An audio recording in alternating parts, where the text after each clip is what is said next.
ឲ្យនិយមន័យបញ្ញាសិប្បនិម្មិតដោយសង្ខេបត្រឹមមួយប្រយោគ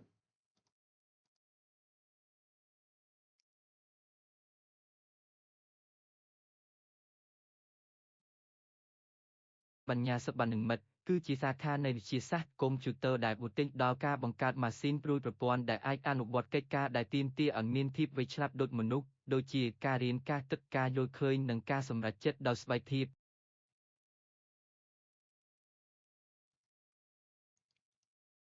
គិតត្រឹមឆ្នាំ2025នេះ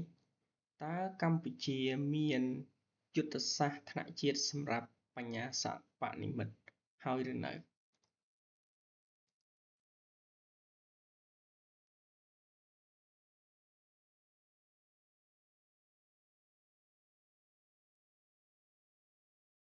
ទៅត្រឹមឆ្នាំ2025នេះកម្ពុជាមិនទាន់មានយុទ្ធសាស្ត្រជាតិស្តីពីបញ្ញាសិប្បនិម្មិតត្រូវបានអនុម័តជាផ្លូវការនៅឡើយទេកំពុងដំណើរការបង្កើតយុទ្ធសាស្ត្របញ្ញាសិប្បនិម្មិតជាតិជាលើកដំបូងរបស់ខ្លួនដោយសេចក្តីព្រាងច្បាប់ត្រូវបានចេញផ្សាយនិងការពិគ្រោះយោបល់ជាសាធារណៈនិងសិក្ខាសាលាប្រព្រឹត្តទៅនៅពាក់កណ្ដាលឆ្នាំ2025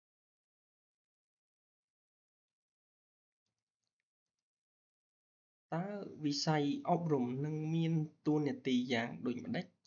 ដើម្បីអាចឲ្យកម្ពុជាទាញយកផលប្រយោជន៍ជាអតិបរមាពីបញ្ញាសិប្បនិម្មិត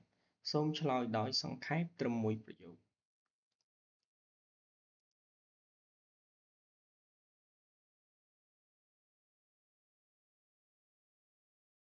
តាមរយៈការរួមបញ្ចូលចំណេះដឹងនិងជំនាញទៅក្នុងកម្មវិធីសិក្សាការបណ្ដុះបណ្ដាលអ្នកអប់រំនិងការជំរុញការស្រាវជ្រាវនិងវិនិយោគវិស័យអប់រំនឹងបំពាក់ឲ្យកម្លាំងពលកម្មកម្ពុជាអាចអភិវឌ្ឍនិងអនុវត្តប្រយោជន៍សម្រាប់ការអភិវឌ្ឍប្រទេសប្រកបដោយចីរភាព